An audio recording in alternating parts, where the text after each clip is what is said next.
बच्चों स्वागत है आप सभी लोगों का हमारे YouTube चैनल में। तो देखिएगा हम लोग ना सिंपल कैश बुक के क्वेश्चंस को सॉल्व कर रहे हैं। तो हमने क्वेश्चन नंबर 1 ऑलरेडी कंप्लीट कर लिया है अपने पिछले वीडियो में और अभी हम देखने वाले हैं क्वेश्चन नंबर 2। ठीक है, तो ये कहाँ पर है? ये है आपकी टेक्स्ट बुक में पेज नंबर 125 पे। तो क्वेश्चन देखने के लिए आप लोग टेक्स्ट बुक ओपन कर लीजिए, आ जाइए पेज नंबर 125 पर। ठीक है, और जो क्वेश्चन नंबर 1 था ना 124 वाला, पेज नंबर 124 वाला, ये हमने पिछले वाले वीडियो में किया था। तो जिन्होंने भी इसको नहीं देखा है प्लीज जाकर के देख लेना। ठीक है, तो क्वेश्चन नंबर 2 में भी हमें क्या करना है बच्चों? हमें ना यहाँ पे सिंपल कैश बुक ही बनाना है। देखो यहाँ पे क्वेश्चन में क्या लिखा हुआ है कि enter the transactions following transactions in the simple cash book of messrs Saurabh traders. ठीक है, तो यहाँ पे नाम भी दिया गया है ना। तो हमें क्या करना है, यहाँ पे जो ट्रांजेक्शन्स दिए गए हैं उनको रिकॉर्ड करना है। कहाँ पर? तो कैश बुक के अंदर। ठीक है, तो कैसे करेंगे चलिए मैं आपको बताती हूँ। तो सबसे पहले आपको क्या करना होगा, इस तरीके से फॉर्मेट बनाना होगा। आप जानते ही हैं क्या करना होता है, पेज को बीच से मोड़िए और बीच वाली लाइन ये रहेगी। ठीक है, इसके इधर 5 कॉलम्स बनाने हैं और इसके इधर हमें 5 कॉलम्स बनाने हैं। ठीक है, और क्या क्या लिखना होता है, चलो मेरे साथ साथ आप लोग लिख सकते हो। यहाँ पे लिखिएगा in the books of messrs Saurabh traders. ठीक है, देख लेते हैं नाम कैसे लिखा हुआ है, सौरभ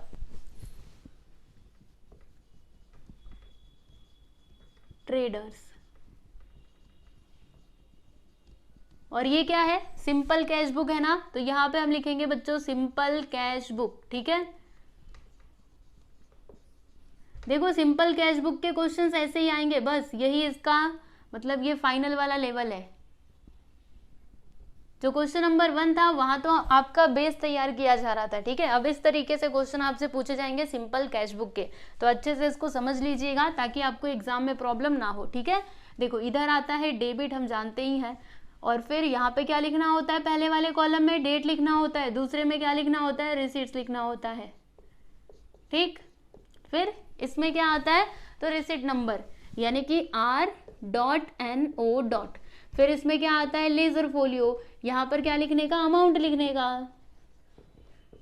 ठीक, चलो अब इस साइड लिखते हैं, क्या लिखेंगे, डेट। फिर इधर क्या आता है, पेमेंट्स, है ना।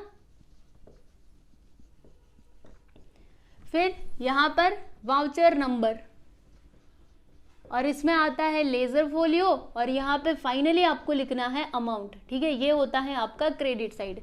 यहाँ पे CR हम लिख देते हैं, पता चल रहा है ना, CR, रुको सही से लिख दो, CR। ठीक, यस। तो यहाँ पर हमने ये फॉर्मेट बना लिया है। अब एक एक करके हम लोग एंट्रीज देखते जाएंगे, मतलब ये जो ट्रांजेक्शन्स हैं वो हम देखते जाएंगे और यहाँ पे रिकॉर्डिंग करते जाएंगे। ठीक है, जर्नल तो आपको अच्छे से आता ही है। चलो एक बार फिर से उसका रूल बता देती हूँ। असेट्स या फिर एक्सपेंसेस इंक्रीज हुए तो क्या करने का, डेबिट करने का। ठीक है, और डिक्रीज हुए तो क्रेडिट करने का। फिर रेवेन्यू, लाइबिलिटीज एंड कैपिटल, अगर ये तीनों में से कुछ भी बढ़ता है तो क्रेडिट करो और अगर कम होता है तो डेबिट करो। ठीक है, ये तो बेसिक रूल है किसका, जर्नल का।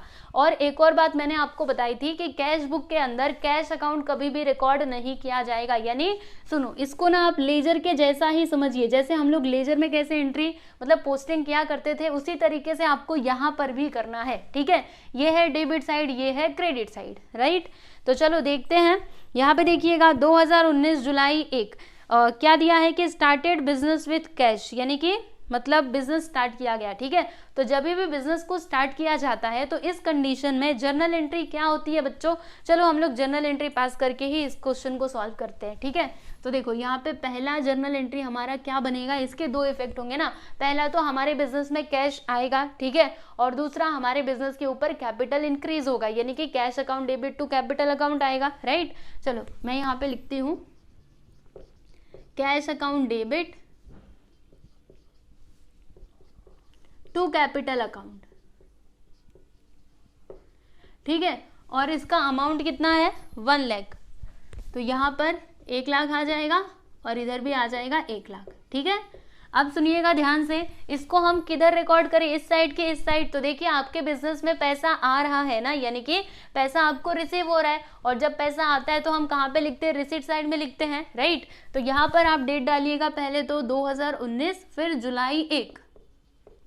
ठीक, और हम क्या लिखेंगे स्टूडेंट्स, यहाँ पे बताइए क्या लिखेंगे, तो देखो कैश अकाउंट तो इसके अंदर नहीं आने वाला। देखो यहाँ पे कैश के साथ कौन सा अकाउंट क्रेडिट हुआ है, कैपिटल अकाउंट, यानी कि पैसा आने का कारण क्या है, तो मतलब पैसा जब भी आया तो हमारे बिजनेस में क्या हुआ, कैपिटल बढ़ा, राइट।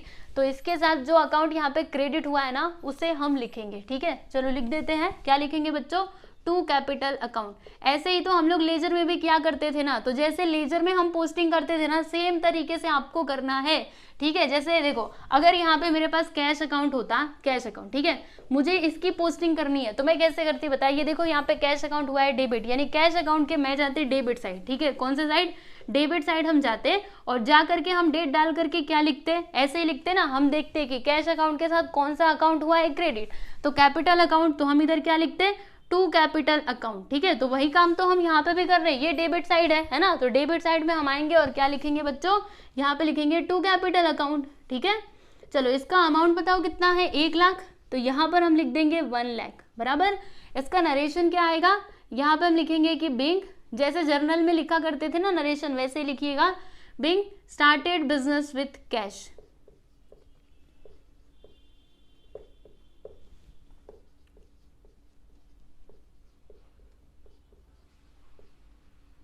ठीक है, यस। तो यहाँ पर हमने इसकी रिकॉर्डिंग कर दी है। चलिए आगे बढ़ते हैं, अगला ट्रांजेक्शन यहाँ पर देखिएगा क्या लिखा है कि डिपॉजिटेड कैश इनटू बैंक, यानी कि हमने क्या किया, बैंक के अंदर कैश डिपॉजिट किया, ठीक है।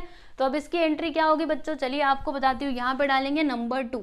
तो पहले इसकी हम लोग जनरल एंट्री करते हैं ना, हमने कैश डिपॉजिट किया बैंक में, यानी बिजनेस से पैसा निकाला और बैंक में ले जाकर के जमा कर दिया, तो हमारा जो बैंक बैलेंस है वो बढ़ेगा और जो कैश बैलेंस है वो डिक्रीज होगा, यानी बैंक अकाउंट को हमें डेबिट करना होगा और कैश अकाउंट को क्रेडिट करना होगा। तो देखिएगा हम यहाँ पर क्या लिखेंगे स्टूडेंट्स, यहाँ पे हम लिखने वाले हैं bank account debit to cash account, ठीक है। और इसका अमाउंट देख लीजिए, अमाउंट दिया गया है इसका 80,000, तो यहाँ पर हम लिखेंगे 80,000, ठीक है। अब देखो यहाँ पे आपको थोड़ा ध्यान से समझना है, सुनिए, अगर यहाँ पर मतलब अगर ये 2 कॉलम कैश बुक होता, ठीक है, तो इसकी कॉन्ट्रा एंट्री आती, यानी हम लोग ने इसकी एंट्री इस साइड भी करते, मतलब इसकी रिकॉर्डिंग ये साइड भी करते और ये साइड भी करते। क्यों ऐसा, क्योंकि देखो एक तो हमारे मतलब हमारे पास से पैसा जा रहा है, यानी कि हम पेमेंट कर रहे हैं, ठीक है, और ये पेमेंट हम किसको कर रहे हैं, बैंक को कर रहे हैं, तो जो हमारा बैंक बैलेंस है वो इंक्रीज होगा, यानी बैंक में हमारे पैसा आ रहा है और कैश हमारे पास से जा रहा है। तो अगर ये 2 कॉलम कैश बुक होता ना, तो हम पेमेंट साइड में भी इसकी एंट्री मतलब इसकी रिकॉर्डिंग करते और ये रिसीट साइड में भी करते, ठीक है। अब क्योंकि ये सिंपल कैश बुक है तो यहाँ पर बस एक साइड में ही हम रिकॉर्डिंग करने वाले हैं, ठीक है। तो कौन सा वाला करेंगे, कैसे करेंगे, तो सुनिए ध्यान से, मैंने आपको क्या सिखाया है कि इसमें कैश का नाम नहीं आएगा, ठीक है। सिंपल कैश बुक में कहीं पे भी कैश अकाउंट नहीं आने वाला, ठीक है, यानी ये कैश अकाउंट तो हम लोग रिकॉर्ड नहीं करेंगे, तो फिर ये जो बैंक अकाउंट है ना इसकी रिकॉर्डिंग हम करेंगे। अब सवाल ये उठता है कि हम ये साइड रिकॉर्ड करें या फिर ये साइड रिकॉर्ड करें। तो देखो यहाँ पे हो क्या रहा है, हमारे बिजनेस में से पैसा जा रहा है, यानी कि हम पेमेंट कर रहे हैं ना, पेमेंट कर रहे हैं, इसके लिए हम इसको पेमेंट साइड में ही रिकॉर्ड करेंगे, ठीक है। ऐसे नहीं समझता है तो आप ऐसे समझिएगा, ये जो कैश अकाउंट है बताइए ये डेबिट हुआ है कि क्रेडिट हुआ है, क्रेडिट हुआ है ना, तो आपको यहाँ पे क्रेडिट साइड में आना है और फिर आकर के क्या लिखना है, तो देखो कैश अकाउंट के साथ कौन सा ऐसा अकाउंट है जो हुआ है डेबिट, तो बैंक अकाउंट हुआ है डेबिट, तो हम इधर क्या लिखेंगे बच्चों, बाय बैंक अकाउंट, ठीक है ना, यानी पैसा हम कहाँ पे दे रहे, बैंक में दे रहे, इसके लिए यहाँ पे बैंक अकाउंट आ जाएगा। चलो लिखते हैं 2019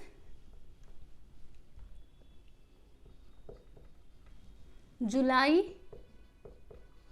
कितना जुलाई है ये, 3,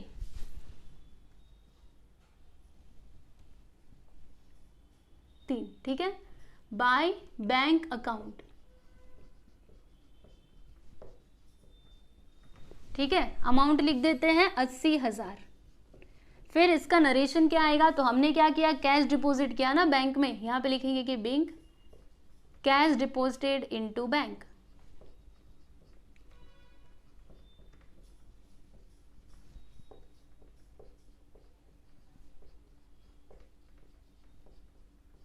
ठीक है, यस। तो हमने इसकी भी रिकॉर्डिंग कर दी, आप लोग देख सकते हो। चलो अभी अगला ट्रांजैक्शन देखो बच्चों, इसमें क्या दिया है कि परचेज स्टेशनरी फॉर कैश, यानी कि कैश में हमने स्टेशनरी खरीदा, ठीक है। तो अब इसकी एंट्री क्या बनेगी, चलो देखते हैं। स्टेशनरी हमारे लिए क्या है बच्चों, एक्सपेंस है ना, यानी स्टेशनरी अकाउंट को हमें देना होगा डेबिट, क्योंकि हम जानते हैं जब भी एक्सपेंसेस बढ़ता है तो उसको क्या देने का, डेबिट देने का, ठीक है। और देखो अगर हम ये कैश में परचेस कर रहे हैं स्टेशनरी को तो हमारे पास से कैश जा रहा है, यानी कि कैश अकाउंट को हमें क्या देना होगा, क्रेडिट देना होगा। तो हम यहाँ पर क्या लिखेंगे स्टूडेंट्स, टू कैश अकाउंट, ठीक है। इसका अमाउंट भी लिख लीजिएगा साथ में, तो अमाउंट कितना है, 2000 है ना।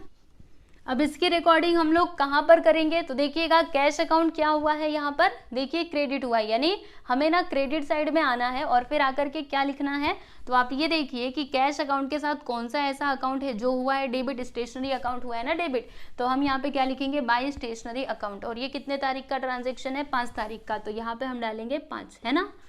तो क्या आएगा, बाय स्टेशनरी अकाउंट, यानी कि स्टेशनरी खरीदने के लिए हमने पैसा खर्चा किया, हमने पेमेंट किया, ठीक है। स्टेशनरी सही लिखा ना स्पेलिंग, एक बार देखो, स्टेशनरी, हाँ देखो यहाँ पे ई आएगा, बाय स्टेशनरी अकाउंट, ठीक है। इधर भी स्पेलिंग ठीक कर लीजिएगा, यहाँ पे ई आएगा, ओके, स्टेशनरी, है ना। और इसका अमाउंट कितना है, 2000, तो यहाँ पे हम लोग क्या लिखेंगे, 2000, है ना। हमने क्या किया, स्टेशनरी खरीदा, तो इसका नरेशन हम लिखेंगे कि बिंग स्टेशनरी परचेज्ड, या फिर ऐसे लिख सकते हो कि परचेज स्टेशनरी, चलो ऐसे ही लिख दो।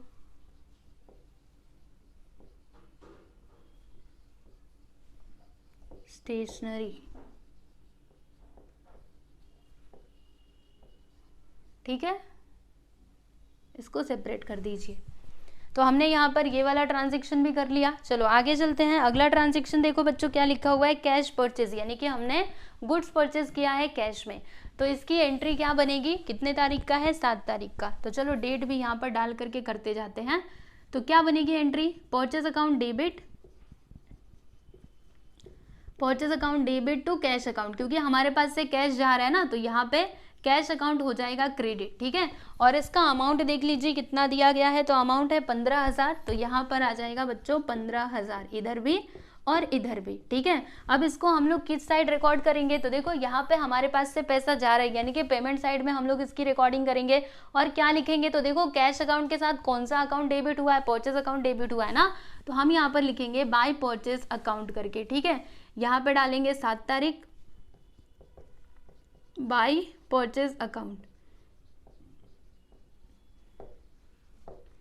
और इसका अमाउंट हम लोग लिख लेते हैं 15000, ठीक है। और इसका नरेशन क्या आएगा, बिंग कैश परचेज, यही दिया गया ना, जी हाँ।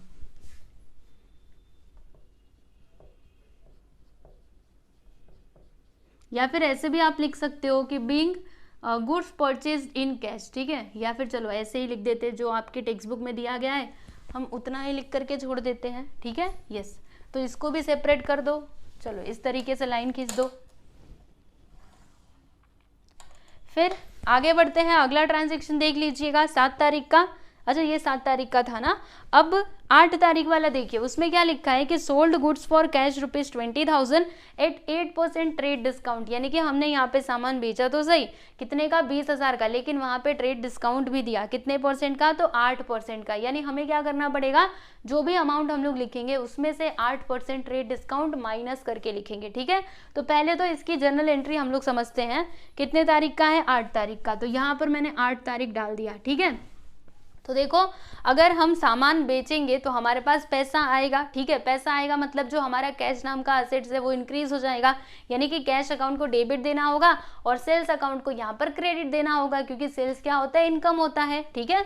तो चलो इसका पहले एंट्री हम इधर लिखते हैं, cash account debit to sales account, और इसका अमाउंट कितना आएगा ये समझिएगा, यहाँ पे हम लिखेंगे 20,000, ठीक है। तो 20,000 में से हमें माइनस करना है, क्या माइनस करना है, तो 8% का ट्रेड डिस्काउंट। तो हम क्या करने वाले हैं, ये जो 20,000 है ना, इसका 8% हम निकालने वाले हैं, ठीक है। तो चलो इसका 8% कैलकुलेट करो, तो 00 से 00 कैंसिल, 8 2 सा क्या होता है 16, यानी कि इसका 8% कितना आ जाएगा 1600। तो हमें क्या करना होगा, 20,000 में से 1600 को माइनस करना होगा। तो चलो माइनस कर देते हैं, तो कितना आएगा, 10 में से 6 गया तो 4, 9 में से 1 गया तो 8, यानी कि 18,400, ठीक है। तो इसका अमाउंट यहाँ पे आपको लिखना है 18,400 और इस साइड भी क्या आ जाएगा 18,400। ठीक है, अब इसकी रिकॉर्डिंग हम लोग इसमें कैसे करेंगे, तो देखो इसको समझने के दो तरीके हैं, या तो आप लेजर के हिसाब से समझिए या फिर इसके हिसाब से समझिए। ठीक है, तो अगर आप लेजर के अकॉर्डिंग समझने की कोशिश करोगे तो देखो यहाँ पर कैश अकाउंट क्या हुआ है डेबिट, यानी कि आपको कैश बुक के डेबिट साइड में जाना है और फिर आकर के यहाँ पे डेट डाल दीजिएगा 8 तारीख। ठीक है, अब आप ये देखिए कि कैश अकाउंट के साथ कौन सा ऐसा अकाउंट है जो हुआ है क्रेडिट, तो सेल्स अकाउंट हुआ है क्रेडिट, तो यहाँ पर हम क्या लिखेंगे स्टूडेंट्स, टू सेल्स अकाउंट। ठीक है, टू सेल्स अकाउंट, और इसका अमाउंट कितना आएगा, तो 18,400। ठीक, ये तो लेजर के हिसाब से आपने समझा। और अगर आपको रिसीट और पेमेंट के अकॉर्डिंग समझना है, तो अगर आपके पास पैसा आ रहा है यानी आप पैसा रिसीव कर रहे हो ना, तो वो किधर आएगा, रिसीट साइड में आएगा। ठीक है, यस, इसका नरेशन हम लिख देते हैं, क्या लिखेंगे, being goods sold at 8% trade discount. ठीक, इसको सेपरेट कर दो। चलो आगे बढ़ जाएं। अगला यहाँ पे ट्रांजैक्शन दिया गया है कितने तारीख का, देख लीजिए, पेड इंश्योरेंस प्रीमियम। देखो आपको एक बात बताती हूँ, आपकी टेक्स्ट बुक में जो सॉल्यूशन दिया गया ना उधर मत देखो, इधर देखो, बाद में आप लोग भले ही मिला लेना या फिर जो मैं करवाते जा रही हूँ उसको मिलाते जाओ। ठीक है, एक ही बार आप पूरा मत देखने जाइए, समझे। अगला वाला क्वेश्चन आपके लिए दिया है ना, तो वो आप लोग खुद से करना और नहीं आए तो उसमें से देख करके समझना। बाकी अभी तो फिलहाल के लिए एक एक ट्रांजेक्शन पे ही आप लोग फोकस करो। ठीक है, पूरा एक साथ मत देखो। ओके, कितने तारीख का है, 10 तारीख का। देखो वहां पे क्या लिखा है, पेड इंश्योरेंस प्रीमियम, यानी कि हमने इंश्योरेंस प्रीमियम पे किया। ठीक है, तो यहाँ पे जनरल एंट्री क्या बनेगी बच्चों, आपको क्या लगता है, तो देखो इंश्योरेंस प्रीमियम एक तरीके से हमारे लिए क्या हो जाएगा, एक्सपेंस हो जाएगा ना। अच्छा, इंश्योरेंस प्रीमियम होता क्या है, तो मतलब बिजनेस ने यानी हमने ना कुछ तो प्रीमियम इंश्योरेंस करवाया है जिसका प्रीमियम मुझे पे करना था। ठीक है, तो मैंने क्या किया, बिजनेस में से पैसा लिया और अपना प्रीमियम जो था वो पे कर दिया। ठीक है, तो यहाँ पे एंट्री क्या बनेगी, इंश्योरेंस प्रीमियम अकाउंट डेबिट हो जाएगा क्योंकि ये एक तरीके से एक्सपेंस है, और कैश अगर मेरे पास से जा रहा है तो कैश अकाउंट को हमें यहाँ पे क्रेडिट देना होगा। ठीक है, तो चलो इसकी एंट्री कर लेते हैं 10 तारीख का। क्या लिखेंगे, यहाँ पे हम लिखेंगे इंश्योरेंस प्रीमियम अकाउंट डेबिट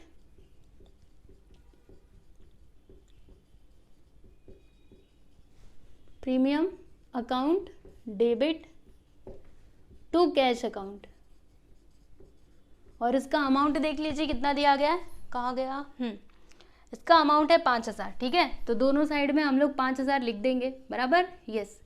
अब उसके बाद इसकी रिकॉर्डिंग हमें कैसे करनी चाहिए, तो ये देखिएगा कैश अकाउंट यहाँ पे क्या हुआ है, क्रेडिट, यानी क्रेडिट साइड में इसकी रिकॉर्डिंग की जाएगी। ठीक है, और किस नाम से की जाएगी, तो आप देखिए कि कैश अकाउंट के साथ कौन सा ऐसा अकाउंट है जो हुआ है डेबिट, तो इंश्योरेंस प्रीमियम अकाउंट हुआ है ना डेबिट, तो हम क्या लिखेंगे, बाय इंश्योरेंस प्रीमियम अकाउंट। ठीक है, चलो डेट डाल देते हैं 10 तारीख, क्या लिखेंगे, बाय इंश्योरेंस प्रीमियम अकाउंट।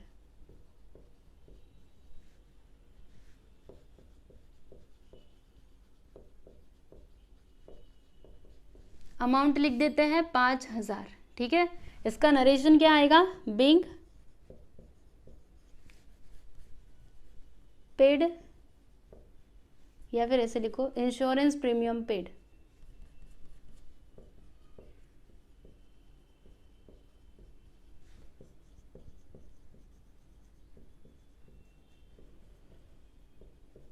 ठीक, इसको भी सेपरेट कर देते हैं। चलिए अब आगे चलते हैं, अगला ट्रांजैक्शन देख लेते हैं। तो देखिए इसमें क्या दिया है कि पेड कैश टू दीक्षित, यानी कि हमने दीक्षित को कैश पे किया। ठीक है, तो अभी इस कंडीशन में एंट्री क्या होगी, तो देखो अगर हम पेमेंट कर रहे हैं तो हमारे पास से पैसा जा रहा है, पैसा जाएगा तो क्या करना होगा, उसको क्रेडिट करना होगा। ठीक है, और हम डेबिट किसको करेंगे बच्चों, तो यहाँ पर जो दीक्षित है ना इनके अकाउंट को हम डेबिट कर देंगे। ठीक है, क्यों ऐसा आपको समझाती हूँ इसके पीछे का कारण। ठीक है, देखो हम किसको पेमेंट करते हैं, जो हमारा क्रेडिटर होता है उसको, और क्रेडिटर यानी क्या होता है, लाइबिलिटी। तो अगर मैंने दीक्षित को पेमेंट कर दिया, ठीक है, तो वो जो मेरी लाइबिलिटी है उतने से कम हो जाएगी ना, जितना भी मैं उनको पेमेंट कर दूंगी लाइबिलिटी मेरी उतने से कम हो जाएगी, और लाइबिलिटी कम होता है तो उसको डेबिट देना होता है, इसके लिए दीक्षित के अकाउंट को हम लोग डेबिट देंगे। ठीक है, तो चलो यहाँ पे हम एंट्री कर लेते हैं 12 तारीख का, देखिएगा ध्यान से, Dikshit account debit to cash account. ठीक है, कितना पेमेंट कर रहे हो देख लो, 10,000, तो यहाँ पे आ जाएगा 10,000। ठीक, और इसका नरेशन नहीं, मतलब इसकी रिकॉर्डिंग हम लोग कहाँ पे करेंगे, तो कैश अकाउंट क्या हुआ है, क्रेडिट हुआ है ना, तो क्रेडिट साइड में आइएगा और डेट डालिएगा और क्या लिखेंगे इसके साथ, देखो कौन सा अकाउंट डेबिट हुआ है, दीक्षित अकाउंट ना, तो हम यहाँ पे लिखेंगे by Dikshit account, amount 10,000। Narration क्या लिखेंगे, देखिएगा बिंग कैश पेड, है ना, हमने कैश में पेमेंट कर दिया। चलो इसको सेपरेट कर देते हैं, आगे बढ़ते हैं। अगला ट्रांजैक्शन देख लीजिएगा, रिसीव्ड कैश फ्रॉम सक्सेना, यानी कि सक्सेना के पास से हमें कैश रिसीव हुआ। ठीक है, तो इस कंडीशन में एंट्री क्या बनेगी, चलो आपको बताती हूँ। 15 तारीख का अगर आपके पास पैसा आ रहा है, यानी कैश नाम का असेट्स इंक्रीज होगा, असेट्स बढ़े तो उसको डेबिट देने का, यानी कि कैश अकाउंट को हम लोग डेबिट दे देंगे। ठीक है, और हम क्रेडिट किसको देंगे बच्चों, तो किसके पास से पैसा आ रहा है, देखो सक्सेना के पास से ना, तो यहाँ पे आएगा टू सक्सेनास अकाउंट।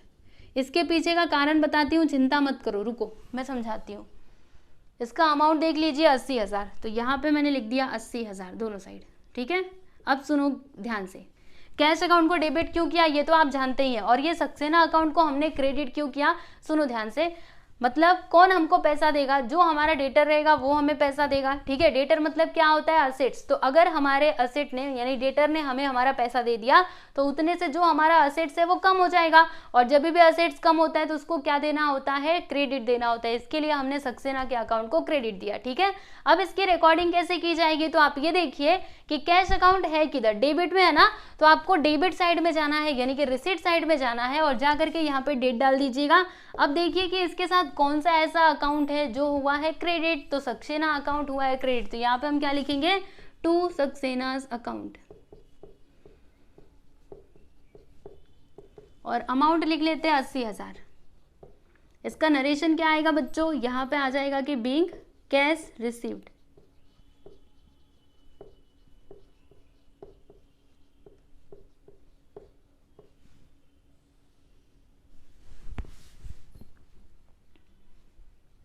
अगला ट्रांजैक्शन देखो, इसमें क्या दिया गया है, रिसीव्ड कमीशन। अगर हमें कमीशन रिसीव हुआ तो इसकी एंट्री क्या होगी, तो देखिए हमारे पास पैसा आएगा, यानी कि कैश अकाउंट को डेबिट करना होगा, राइट, और जो कमीशन अकाउंट है ना इसे हमें क्रेडिट करना होगा। अब आप सोच रहे होंगे कि कमीशन अकाउंट को हम लोग क्रेडिट क्यों करेंगे, तो सुनो ध्यान से, इसके पीछे का भी आपको कारण बताती हूँ।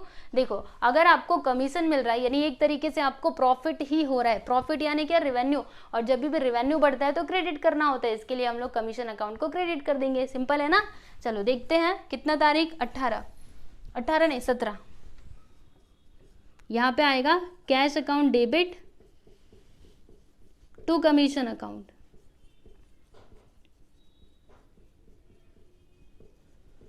इसका नरेशन नहीं, मैं बार बार नरेशन लिख रही हूँ, नरेशन नहीं लिखना है, ये तो रफ वर्क है ना, तो इसमें कहाँ से नरेशन लिखोगे। इसका जो अमाउंट है वो कितना है, 2,000, तो हम यहाँ पे क्या लिख देंगे बच्चों, 2,000। ठीक है, अब इसकी रिकॉर्डिंग किधर की जाएगी, तो देखो कैश अकाउंट क्या हुआ है, डेबिट, तो आपको डेबिट साइड में जाना है और फिर जाकर के डेट डालिएगा, कितना, 17 तारीख। ठीक है, अब ये देखो कि कैश के साथ कौन सा अकाउंट हुआ है क्रेडिट, कमीशन अकाउंट हुआ है क्रेडिट ना, तो हम इधर क्या लिखेंगे, टू कमीशन अकाउंट, और इसका अमाउंट आ जाएगा 2,000। ठीक, और इसका नरेशन क्या आएगा, बीइंग कमीशन रिसीव्ड।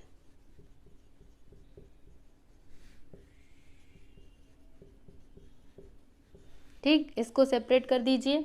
चलिए आगे चलते हैं, अगला ट्रांजैक्शन देखो, इसमें क्या दिया है कि ड्रीव फॉर डोमेस्टिक यूज। अब इसका मतलब क्या हुआ, इसे आप लोग समझिएगा।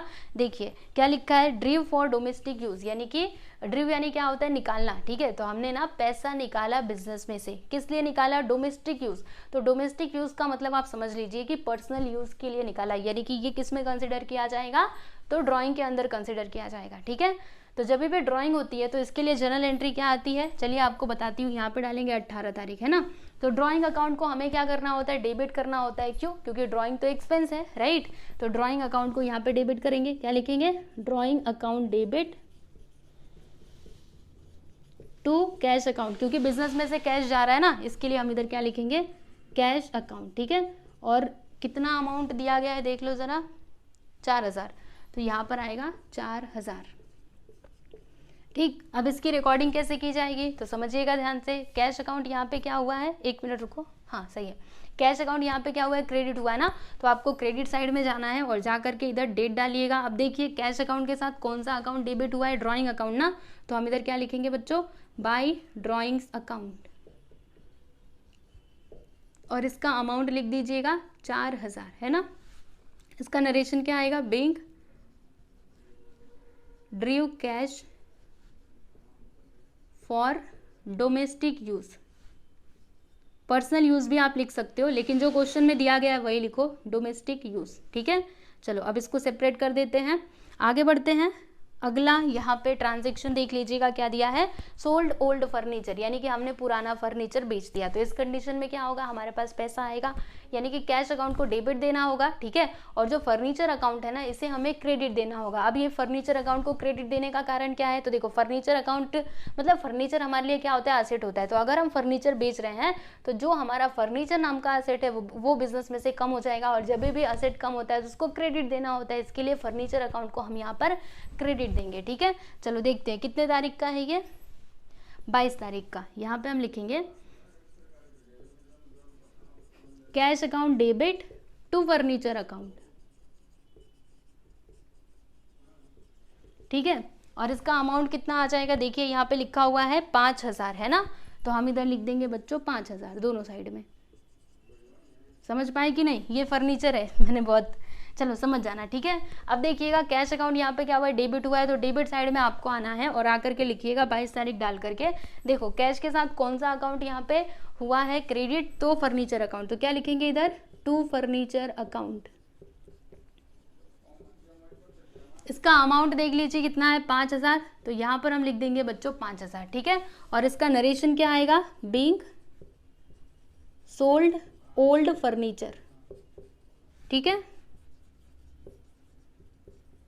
यस, चलो अब इसको भी सेपरेट कर देते हैं। अगला ट्रांजैक्शन देख लीजिएगा, इसमें क्या लिखा हुआ है कि पेड सैलरी टू राम, हमने राम को सैलरी पे किया। ठीक है, तो अब इस कंडीशन में एंट्री क्या बनेगी, salary account debit to cash account, क्योंकि सैलरी एक्सपेंस होता है डेबिट देंगे और कैश हमारे पास से जा रहा है तो उसको क्रेडिट देंगे। ठीक है, तो यहाँ पे डेट डालेंगे 25 तारीख, देखिएगा नीचे तक आपको दिखेगा ना, यस, क्या बोला मैंने, क्या बोला, salary account debit to cash account, देखिए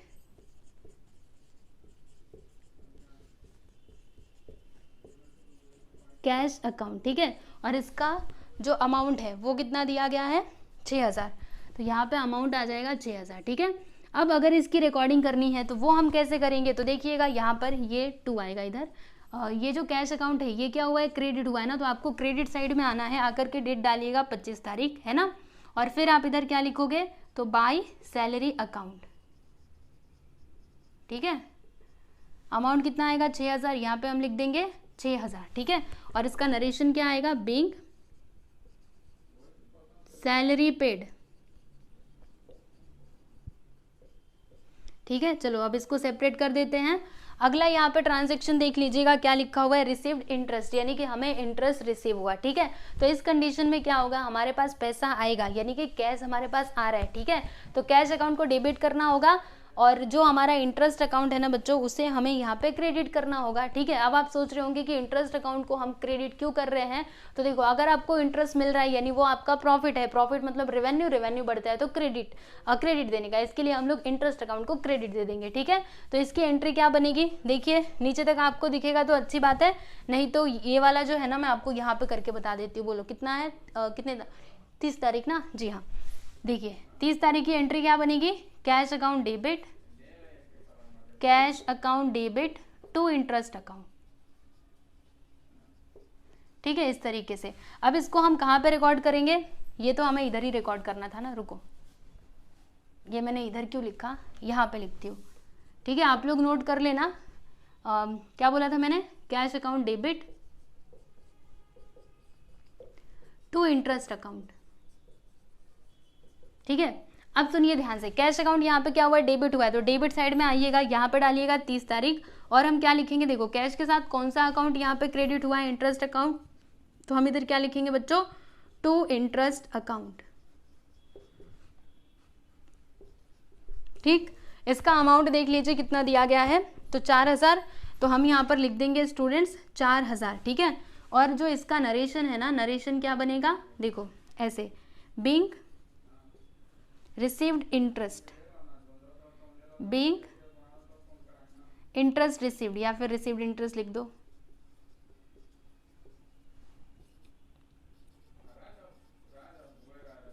ठीक है, समझ गए ना। चलो इसको भी हम लोग सेपरेट कर देते हैं, है ना। तो सारे ही ट्रांजेक्शन्स के लिए हमने रिकॉर्डिंग कर ली है, आप लोग देख सकते हो।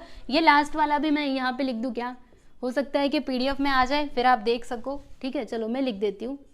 कैश अकाउंट यहाँ पे हुआ है डेबिट और इंटरेस्ट अकाउंट हुआ है क्रेडिट। ठीक है, वैसे ये रफ वर्क है तो नहीं लिखा तो भी ठीक है, बस आपको समझाने के लिए था। ओके, तो सारे ही जो यहाँ पे ट्रांजेक्शन्स दिए गए थे सबकी रिकॉर्डिंग हमने कर ली है। अब हमें क्या करना होगा, तो टोटल करना होगा। ठीक है, तो कौन सा वाला साइड ज़्यादा आएगा, तो याद रखना, मतलब मोस्ट ऑफ तो यही ज़्यादा आता है। ये कितना, 4000 था ना। जी हाँ, चलो अब देखते हैं। 1 लाख और ये 18,400, फिर 80,000, फिर ये 2,000, सब अच्छे से जोड़ना पड़ेगा। चलो मैं जोड़ती हूँ, रुको।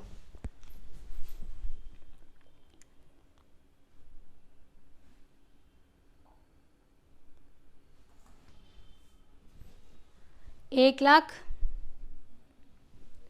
18,400 प्लस 80,000 प्लस 2,000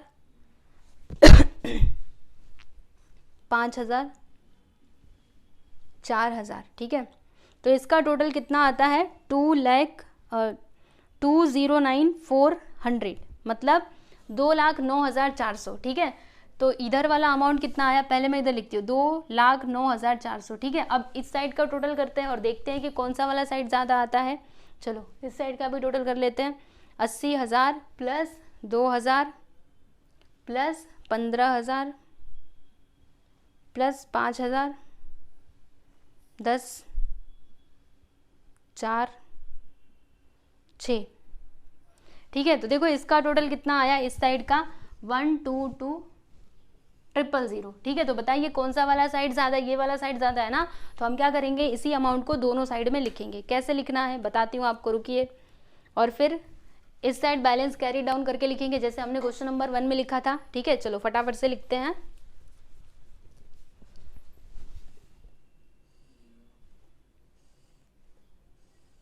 कितना आया था, 2,09,400, तो यहाँ पे हम लिखेंगे 2,09,400। ठीक है, 2,09,400। और इसी अमाउंट को हम इस साइड भी लिखेंगे, इधर ला करके लिख देते हैं 2,09,400। समझे ना, यस। अब आपको क्या करना है, देखो यहाँ पे कितना अमाउंट कम पड़ रहा है, तो उसे हमें कैरी डाउन करके लिखना पड़ेगा, यानी कि बैलेंसिंग फिगर कितना आएगा, तो इसमें से इसको माइनस कर दीजिए। चलिए मैं माइनस कर देती हूँ। कितना, 2,09,400, इसमें से माइनस करना होगा 1,2,2,000 को, तो कितना आएगा, 87,400। ओके, तो ये हो जाएगा आपका बैलेंसिंग फिगर 87,400, है ना।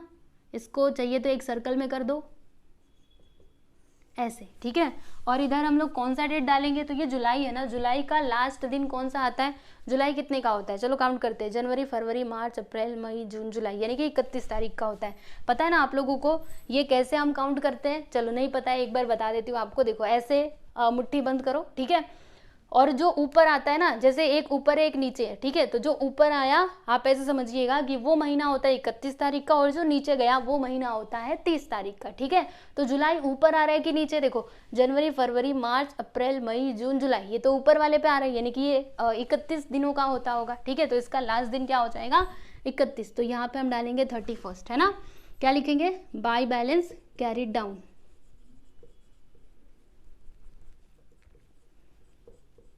और इसका अमाउंट कुछ ज़्यादा ही, रुको नीचे थोड़ा लिखती हूँ, ये इसके सामने होना चाहिए ना।